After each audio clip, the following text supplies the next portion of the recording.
Hey,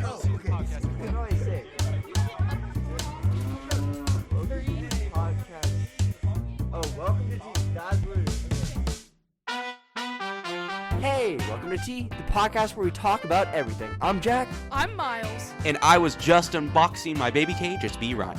Ryan, what are you doing with a baby cage? I saw it online for sale. Oh, So okay. I bought one.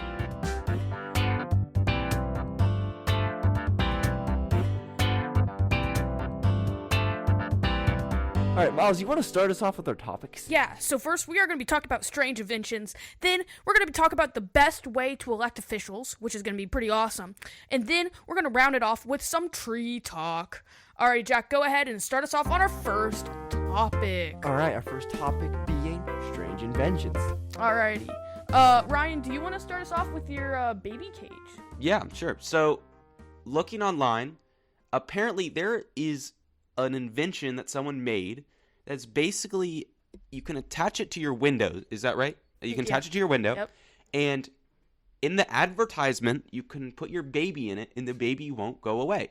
It is basically like a little dog cage for your baby, but it's much more humane. But here's the thing. It's meant to expose it to fresh air when you're like in an apartment or something. You literally stick it in the window. Like, let's say you're like on the third story. No joke. You'll stick it outside the third story window. Put your baby in it, and then let them get some fresh air.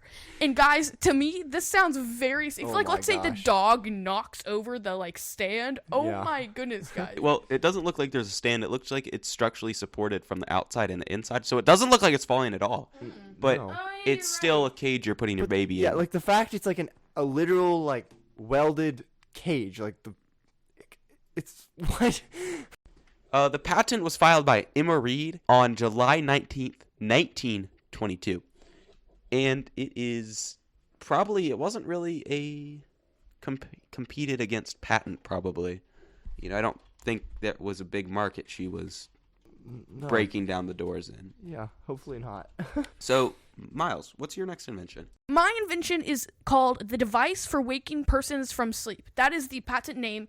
And guys, this honestly looks more like a torture device than anything else. It really so does. here's how it works. So let's say you're sleeping in bed. This thing is right over your face. It has all these soft pads, like tons of soft pads that are suspended above you that connect to an alarm. And when the alarm goes off, it drops all these soft pads onto you.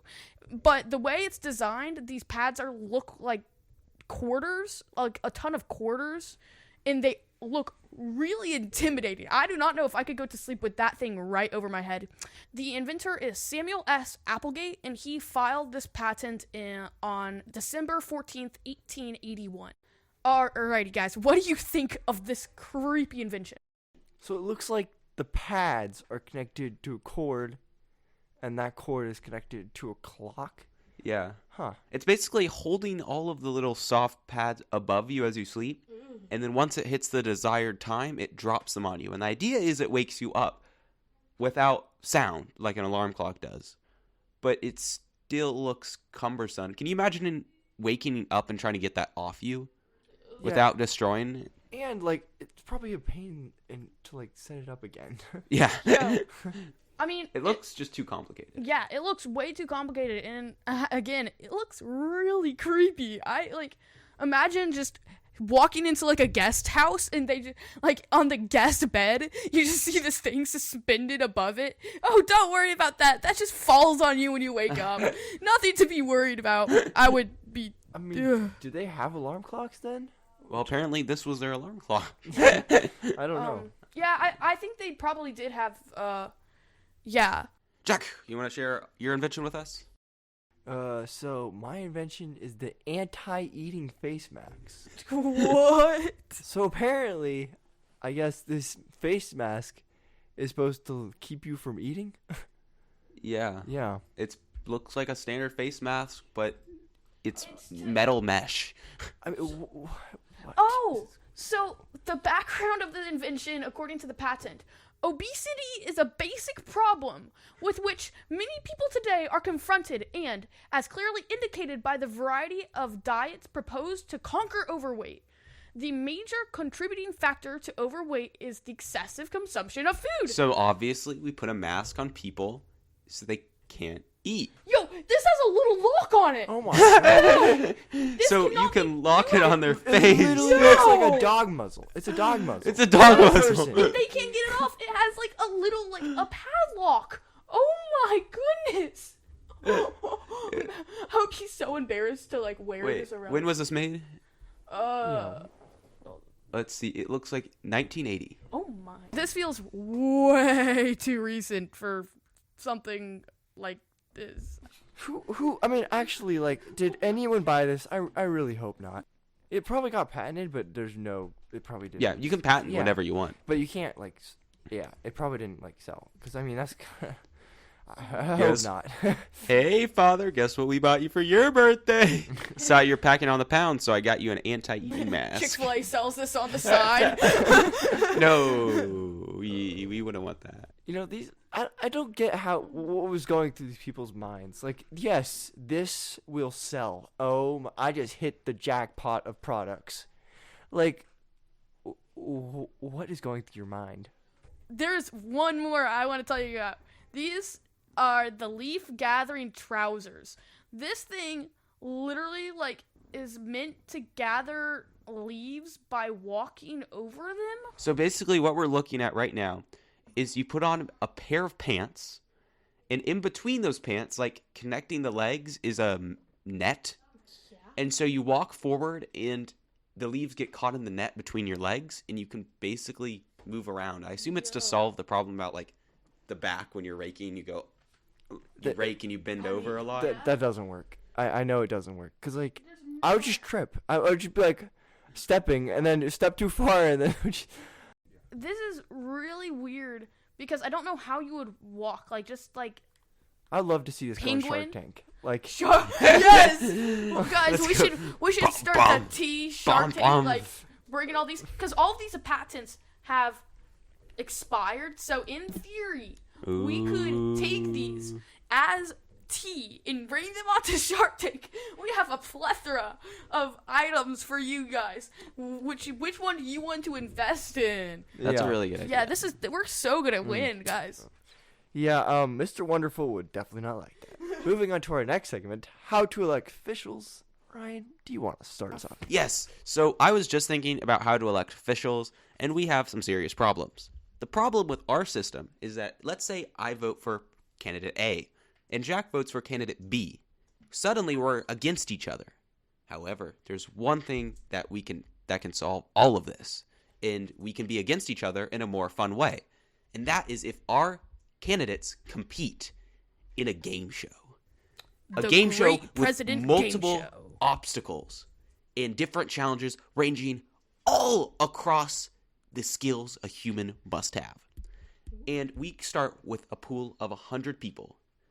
And Miles, you have to get this pool of people down to 70 people. How are you going to do that?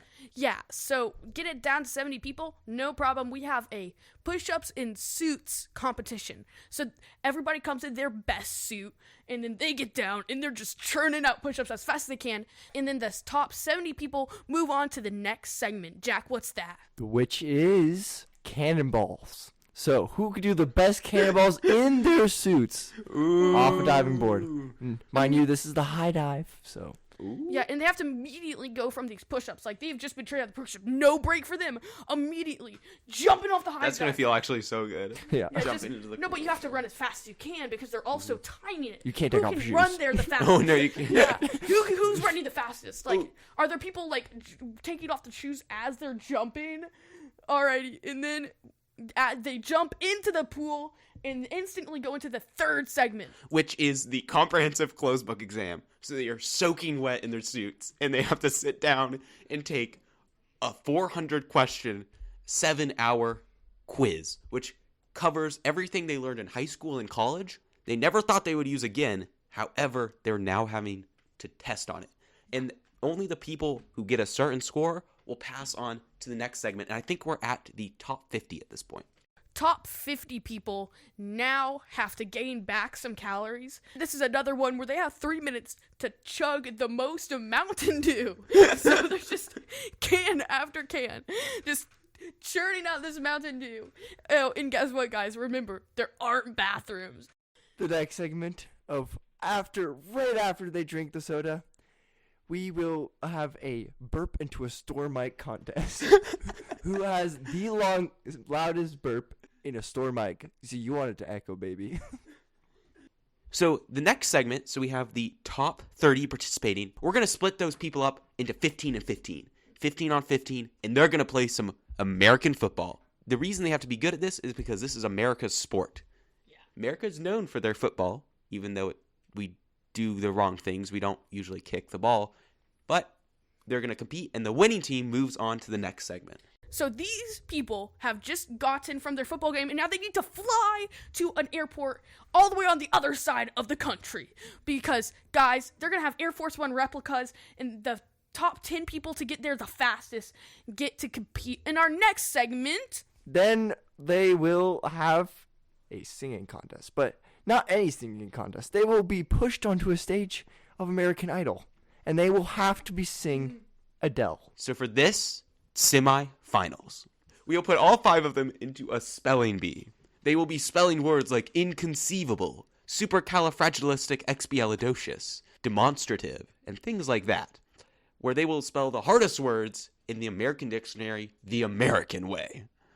And then we will have the final 2 people who will move on to our final segment.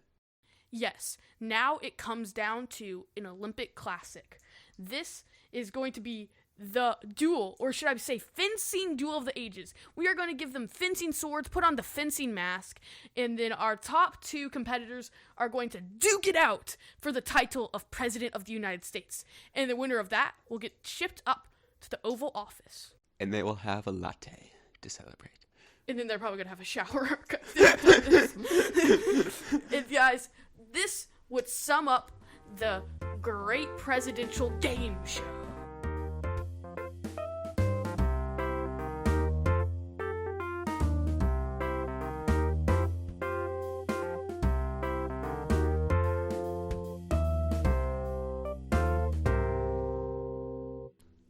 And moving on to our last segment, we're going to be doing Tree Talk. So, Miles, what is Tree Talk? So, you know terrain talk that we did in our first episode? Well, take that, but terrain to trees. We are talking about trees, the pros and cons of each type of tree, so deciduous, coniferous, etc. So, I'm going to go ahead and kick us off with our first kind, deciduous trees, which this includes like oak and maple. So some of the pros that it says is it provides shade in the summer, but also lets sunlight in the winter, so since it lets the leaves fall. Beautiful seasonal color changes in the fall, and then often strong, long-lived species, and they're great for wildlife. However, there are some cons.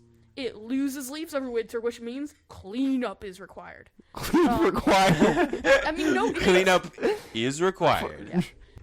Can be slower growing than other types of trees, and larger species can pose risks. So falling branches, root damage to sidewalk and foundation, which is actually interesting because I never thought about this when we went into this segment until now, that like trees can actually damage like actual structures. What do you think of these deciduous trees? I really actually like deciduous trees because I think they're some of the best trees. The leaves changing color is always a highlight of the fall. I think my favorite part was cleanup required. Cleanup is required, guys, apparently according to the website we're getting this from. They make really good climbing trees. That's actually a really. We have one in our backyard, and when I was younger and when Ryan was younger, we would climb that thing all summer, all winter. And so those are always fun because they have a lot of limbs and some low limbs, and so that I love these kinds of trees for that reason. So our next kind of tree, Jack, what do you think of this next kind of tree? The coniferous tree. All right, so now we're gonna go straight into the pros and cons. So the pros, it's evergreen. So all year round, it's color and provides a lot of privacy, apparently. It's faster growing. It provides windbreaks, erosion control, and cover for wildlife. Cons: needles and sap can be messy / difficult to clean. Oh. To clean? Who cleans their So, trees? This is No, but I mean- difficult to No, clean like up. get Oh. off your. Okay.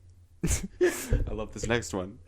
Acidic needles can Alter- alter soil chemistry, limiting undergrowth. Wow. Acidic needles can What? alter soil chemistry, limiting undergrowth. Maybe that's why there aren't many plants growing under Huh, like conifers. grass. However, I always thought that was just because there was no sunlight Yeah. below a tree.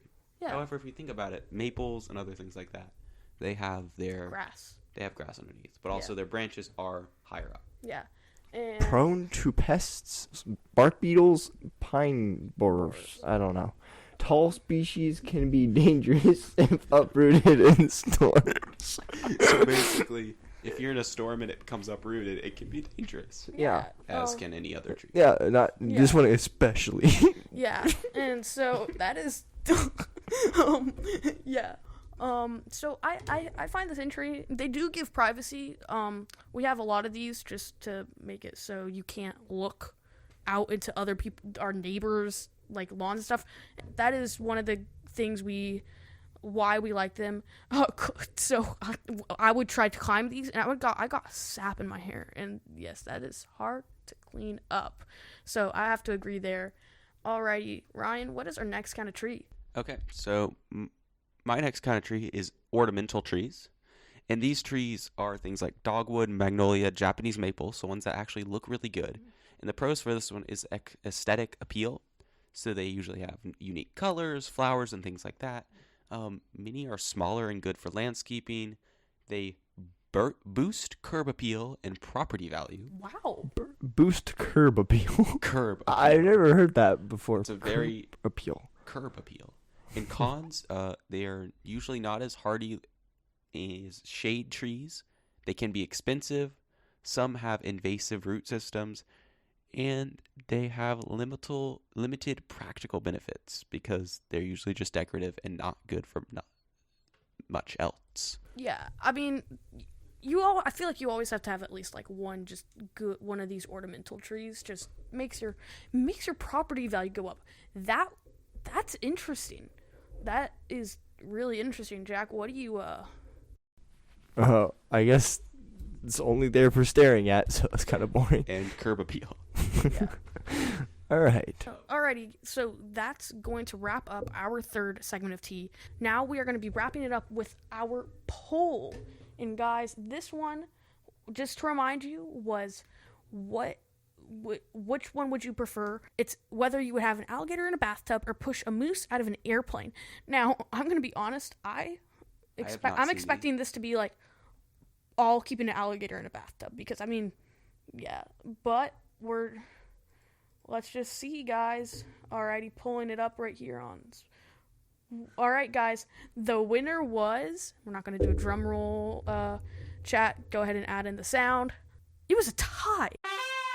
So apparently, it was an even tie between having an alligator in a bathtub and pushing a moose out of an airplane. That Fair tie. that's weird. I mean, yeah. Brian, what would you have voted for? I personally probably alligator. No, I don't know. Both of these are like inhumane. Like I can either keep an alligator confined to a bathtub or just straight up push a moose out of an airplane. Yeah, I think I would have gone the moose. Yeah, With the airplane. maybe the moose. I don't think I could have bared to see an alligator in my bathtub.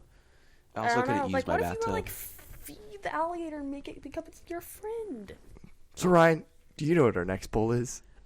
Okay, so our next poll is: would you rather be hit by an uprooted conifer or take the presidential comprehensive closed book exam?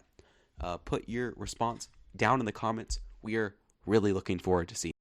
Alrighty, guys. To wrap up this episode, we have our credits. Alrighty, guys. So our mixing and sound design was done by none other than Chat Narwal. Our music was made by me, Miles Krueger.